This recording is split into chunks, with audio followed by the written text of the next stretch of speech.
Hi, I'm David Kaminow. In previous 2-Minute Tuesdays, we've spoken about the idea that it's frequently much easier for a business simply to dissolve rather than to file a bankruptcy.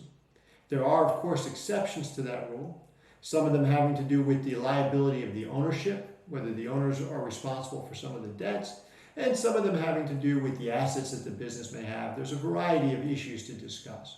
Today I want to talk to you about a relatively new form of bankruptcy called the Subchapter V. It's found in Chapter 11 of the Bankruptcy Code, and it deals only with small businesses. And generally by small business, we're talking about businesses that owe less than $7.5 million, which is a vast majority of the people who contact me with respect to bankruptcies. This new form of bankruptcy is designed to be much more streamlined than a normal Chapter 11. It happens much more quickly. There are deadlines that are very abrupt.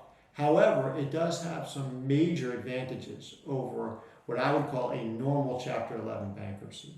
The first is that because it's so streamlined, it's significantly less expensive for the business owner. This form of Chapter 11 will allow a business owner to overcome debt and to remain in business.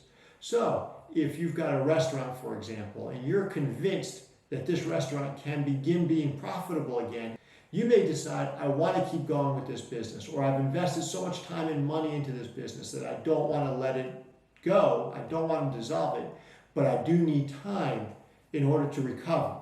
And under a Subchapter 5, the law will give you anywhere from about 3 to 5 years to pay back the debts of the business. And that, for many businesses, will allow them to recover as the economy begins to recover from the pandemic.